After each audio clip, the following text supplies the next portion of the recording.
बिस्मिल्लाहिर्रहमानिर्रहीम। बोलते कालम के साथ मैं आमिर रज़ा खान। और वही बात हुई जिसका मैं कह रहा था पिछले 4 रोज़ से। मैं कह रहा था कि ये मुज़ाकरात नहीं हैं, सिर्फ जंग के लिए तैयारी करने का एक वक्त हासिल किया जा रहा है। और अब ईरान की जानिब से अक़वाम मुत्तहिदा से कह दिया गया है कि अमेरिका उन पर हमला करना चाहता है और वो इसके मुकाबले में उसका जवाब देने का हक़ रखते हैं। अक़वाम मुत्तहिदा को लिखे गए ख़त में वाज़ेह तौर पर कहा कि अमेरिका अपनी सफ़बंदी कर रहा है ईरान पर हमले के लिए, और इसके लिए जो है ईरान से ये ना कहा जाए बाद में कि वो इसका जवाब ना दे।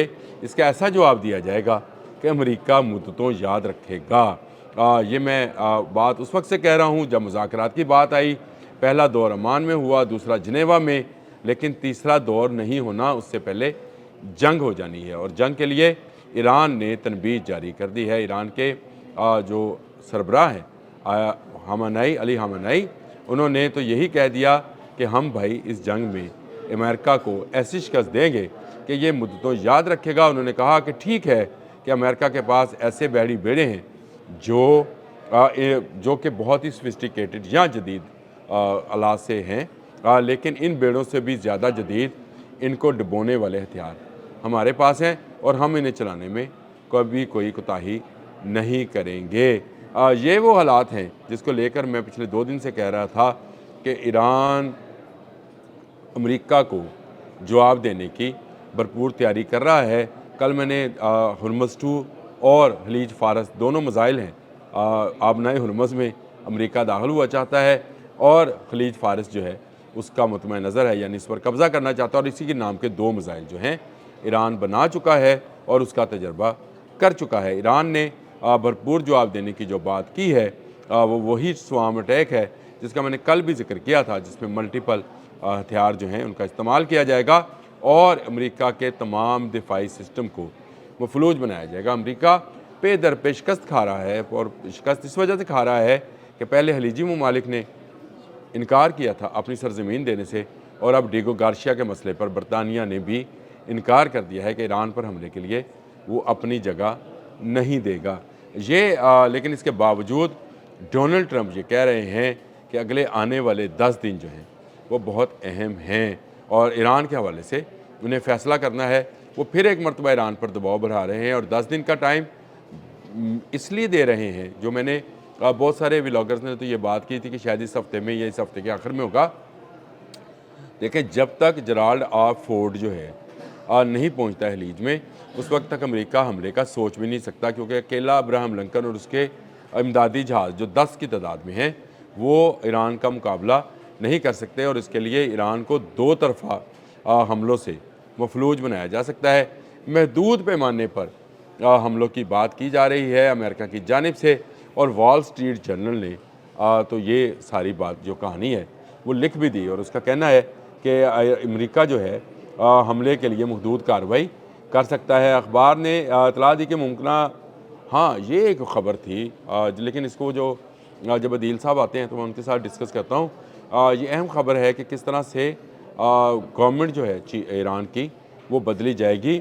उसके लिए भी वॉल स्ट्रीट जर्नल ने लिखा है, लेकिन उसने कहा कि मशरिक़ वस्ता में तनाज़ा जो है ये जंगी तनाज़ा बन सकता है, और अभी तक मुज़ाकरात में कोई पेशरफ्त नहीं हुई। तो ये तो मैं पहले दिन से कह रहा था कि ये मुज़ाकरात ही नहीं है, ये शराइत हैं जो कि दी जा रही हैं, और ये शराइत जो हैं ये ईरान के को दी गई कि जाइए भाई इस पर जाके दस्तखत करके ले आइए, हम मान लेंगे। ये वो बात है जिसको लेकर ईरान जो है उसने इनकार करना है, और इनकार इसलिए करना है कि ईरान ना अपना न्यूक्लियर प्रोग्राम रोल बैक करेगा, ना अपना मिसाइल प्रोग्राम रोल बैक करेगा। ईरान ना अपने पासदाराने इनकलाब की तादाद को कम करेगा। ईरान अपनी ऑयल रिफाइनरीज जो हैं अमेरिका के हवाले नहीं करेगा, और ईरान की गवर्नमेंट को हटाया नहीं जाएगा, जो कि अमेरिका का पहला मुतालबा है। जो हंगामे हुए थे, आपको याद होगा जनवरी में, वो इसीलिए हुए थे कि ईरान में हुकूमत का ख़ात्मा किया जाए, और उसको किस तरह से बैरून मुल्क से सपोर्ट किया जा रहा था, किस तरह से इंटरनेट का इस्तेमाल किया गया। एलन मस्क ने किस तरह से अपने सैटेलाइट्स जो कि 9000 की तादाद में थे उनका जाल ईरान के ऊपर बिछाया, और वहाँ पर तमाम वेबसाइट्स को, वो वेबसाइट्स जो गवर्नमेंट की थी, उनको ब्लॉक किया गया, और उसके बदले में एक ऐसी लहर वहाँ सोशल मीडिया की चलाई गई कि लोग आपे से बाहर हुए और बाहर निकल आए, और कई कीमती जानें जो हैं ضائع ہوئی। اس میں بہت سارے پاسداران انقلاب کے لوگ جو ہیں ان کو بھی شہادت حاصل ہوئی، اور کچھ مظاہرین جو ہیں ان کی ہلاکتیں بھی رپورٹ ہوئیں۔ ابھی بھی تقریباً 2,500 سے 3,000 لوگ جو ہیں گرفتار ہیں۔ یہ وہ معاملہ تھا جس پر امریکہ جو چاہتا تھا کہ جو انقلاب، اسلامی انقلاب ہے 1979 والا، اس میں سے لوگوں کو نکال دیا جائے، اور اس میں لوگوں کو نکال کر ایک ایسی کٹ پتلی حکومت بنائی جائے جیسی وینزویلا میں ہے۔ اب اقوام متحدہ کو لکھے گئے اس خط کے بعد آپ مجھے بتائیں کہاں رہ گئی کہ اگلے 8 یا 10 دن، اور ڈونلڈ ٹرمپ کے اس بیان کے بعد کہ اگلے 10 دن ایران کے لیے بہت اہم ہے اور اس کے لیے بری خبر آ سکتی ہے۔ اور بری خبر کیا ہوگی؟ یہ ایک ایسی جنگ ہوگی جو چھیڑے گا امریکہ، ختم ایران کرے گا۔ یاد رکھیے گا، ایران چھوڑے گا نہیں، نہ امریکہ کو نہ اسرائیل کو۔ نیتن یاہو اس ساری سازش کے پیچھے ہیں، امریکہ کے الائی ہیں، اور یہ ساری سازش گھڑی سے لی جا رہی ہے۔ جو میزائلز والا پروگرام رول بیک کرنے کی بات کی جا رہی ہے، یہ صرف نیتن یاہو کا مطالبہ ہے اور کسی کا نہیں ہے۔ اس مطالبے کے پیچھے نیتن یاہو کا وہ لاجک ہے کہ جنگ جون میں 2025 میں ایرانی میزائلوں نے اینٹ سے اینٹ بجائی تھی اسرائیل کی، اور اس کو روک نہیں پائے تھے، اور اب تو ایران میزائل پروگرام کے اندر بہت زیادہ سوفسٹیکیٹڈ یا بہت زیادہ جدیت اختیار کر چکا ہے۔ یعنی اس کے یہ ہتھیار جو کہ میزائلز کی صورت میں ہیں، وہ چاہے شارٹ رینج بلسٹک میزائلز ہوں، میڈیم رینج MRCBM ہوں، لانگ رینج بلسٹک میزائلز ہوں، یہ تمام میزائل سسٹمز اب اور جدید طریقے سے جو ہیں لانچ ہوں گے، اور ایسی جگہوں سے لانچ ہوں گے جن کو تباہ نہیں کیا جا سکتا ہے۔ ایران نے ان کے great bomb GBU-57 great bomb of United state 57 کا توڑ نکال لیا۔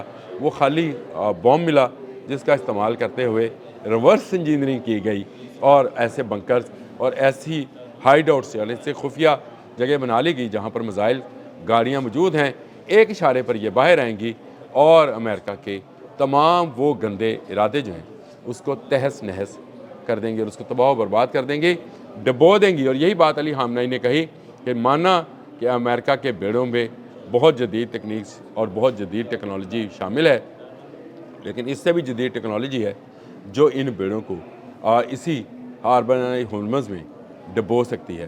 اس وقت جنگ کی صورتحال شدت اختیار کرتی چلی جا رہی ہے۔ اقوام متحدہ کو لکھے گئے خط کا مقصد اس جنگ کو رکوانا ہے، لیکن امریکہ اقوام متحدہ کی بات نہیں مانے گا۔ وہ اس لیے نہیں مانے گا کہ ایک سپر پاور جو ہے جب ایک ملک پر حملہ آور ہوتی ہے، جیسے رشیا یوکرائن پر حملہ آور ہوا، آج تک نہ اس نے اقوام متحدہ کی سنی، نہ نیٹو کی سنی، نہ امریکہ کی سنی، کسی کی نہیں سنی، اور یوکرائن کی جنگ جاری ہے۔ اسی طرح امریکہ اب پیچھے ہٹنے والا نہیں ہے، وہ اقوام متحدہ کی بات نہیں سنیں گے۔ اور مزے کی بات یہ ہے کہ اقوام متحدہ بھی اسی کے ہاتھ کی کٹ پتلی ہے، جس طرف وہ چاہتا ہے اس طرف اس کٹ پتلی کا ناچ شروع ہو جاتا ہے۔ اب تک کے لیے اتنا ہی، اللہ حافظ۔